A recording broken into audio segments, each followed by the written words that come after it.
Israël, histoire, géopolitique, mémoire juive, lecture chrétienne catholique.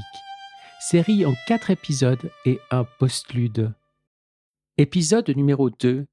Israël, la Palestine et la région, de la guerre des États à l'impasse contemporaine. Dans le premier épisode, nous nous sommes arrêtés au lendemain de 1948-49, à ce moment où un État juif existe désormais, où la question palestinienne demeure ouverte et où le conflit, loin d'être résolu, entre au contraire dans la durée. C'est à partir de là qu'il faut repartir. L'État d'Israël s'enracine, ses institutions se consolident, sa population augmente, notamment par l'arrivée de Juifs venus d'Europe, mais aussi du monde arabe et musulman. En face, le monde arabe n'accepte pas la naissance d'Israël comme un fait normalisé. Le conflit devient à la fois israélo-arabe et de plus en plus clairement israélo-palestinien. Le grand tournant, celui qui structure encore directement la situation présente, c'est 1967. En juin 1967, la guerre des 6 jours bouleverse totalement la région. Israël remporte une victoire foudroyante et prend le contrôle de la Cisjordanie, de Jérusalem-Est, de Gaza, du Golan syrien et du Sinaï égyptien.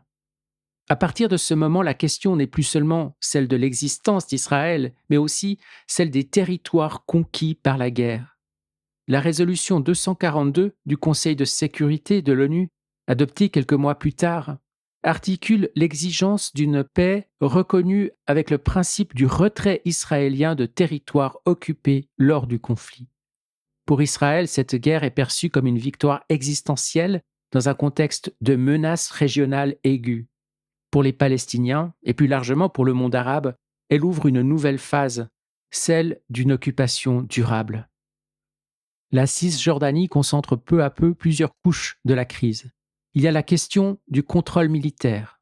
Il y a celle de Jérusalem-Est, dont la charge symbolique, religieuse et politique est immense. Et il y a la question des implantations israéliennes qui prend avec le temps une importance décisive. Pour une grande partie de la communauté internationale, ces implantations constituent un obstacle majeur à une paix juste. Pour une partie de la société israélienne, elles sont perçues selon des logiques diverses. Sécurité stratégique, droit historique, enracinement biblique.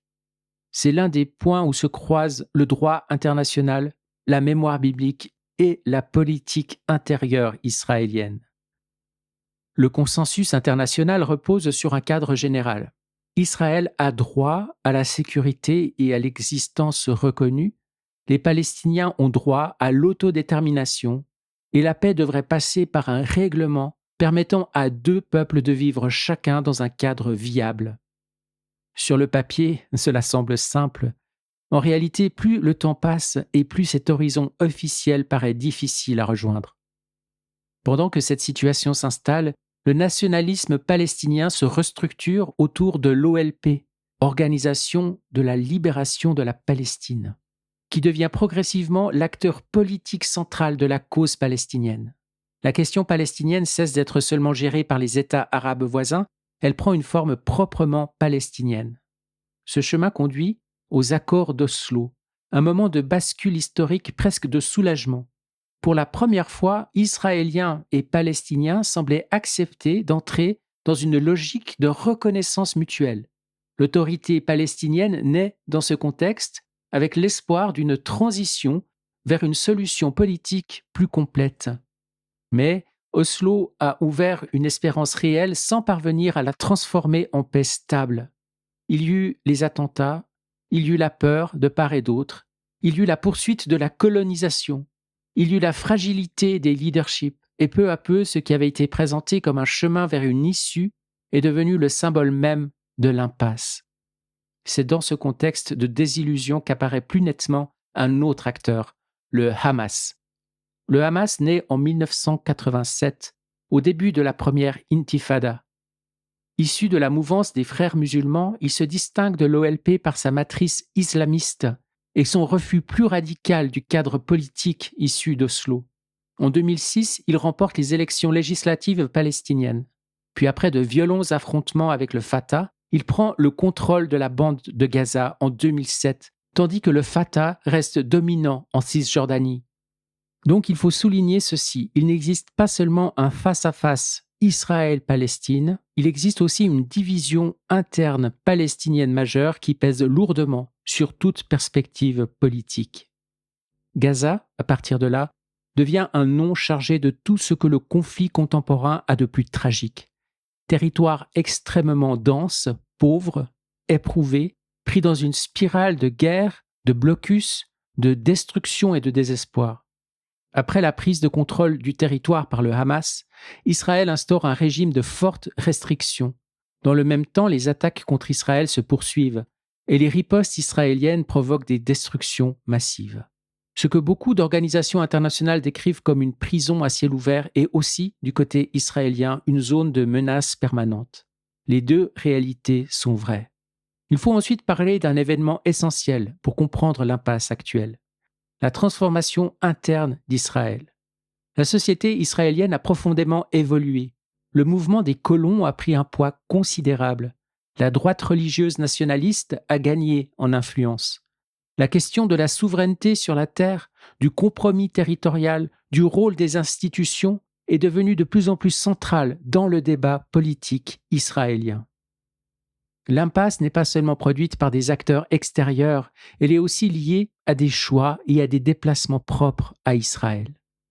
Le face-à-face israélo-palestinien s'inscrit aussi dans une géopolitique régionale beaucoup plus large.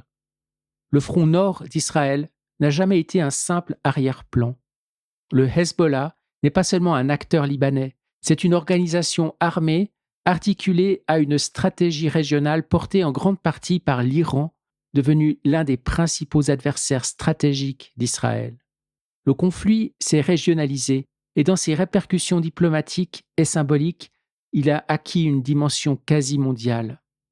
L'un des bouleversements majeurs des dernières années est que la cause palestinienne n'est plus le centre obligé de toute diplomatie arabe avec Israël. En 2020, les accords d'Abraham montrent qu'une partie du monde arabe est désormais prêt à normaliser ses relations avec Israël sans attendre un règlement préalable de la question palestinienne. Pour les Palestiniens, cela a souvent été vécu comme une marginalisation supplémentaire. Pour Israël, c'est une victoire diplomatique. Pour la région, c'est un signe de recomposition profonde. Même dans cette géopolitique saturée de puissance et de milices, il existe des présences plus discrètes mais essentielles, les chrétiens palestiniens. Ils rappellent que la Terre sainte ne se résume pas à un duel entre juifs et musulmans. Les chrétiens palestiniens sont là depuis les origines du christianisme. Ils portent une mémoire propre et vivent souvent dans des conditions fragiles, entre émigration, pression économique, instabilité politique et affaiblissement démographique. Le Saint-Siège rappelle régulièrement la nécessité de soutenir ces communautés vivantes. Pourquoi la paix échoue-t-elle encore ? Il y a les territoires, les colonies, la sécurité, le terrorisme, l'occupation. Il y a la mémoire de la Shoah d'un côté, la mémoire de la Nakba de l'autre. Il y a la division palestinienne, les déplacements internes d'Israël, l'Iran, le Hezbollah, les humiliations accumulées, les peurs existentielles. Et il y a surtout une érosion profonde de la confiance. Or, sans confiance minimale, même les meilleures architectures diplomatiques deviennent presque théoriques. Ce qui manque aujourd'hui n'est pas seulement un plan, c'est un espace moral et politique dans lequel deux peuples puissent encore croire qu'un avenir commun est possible. Quand cette croyance s'effondre, les extrêmes prospèrent et la guerre retrouve toujours de nouvelles raisons de revenir. Avant de conclure, une remarque pour ceux qui écoutent depuis une conscience catholique. Il faut résister à deux tentations symétriques, réduire le conflit à un affrontement géopolitique pur et à l'inverse, spiritualiser trop vite l'histoire au point d'en effacer les injustices concrètes. Ni l'une ni l'autre de ces attitudes ne permet de voir juste. Après 1948, le conflit autour d'Israël n'a pas cessé de changer de forme, mais il n'a jamais cessé d'approfondir ses blessures.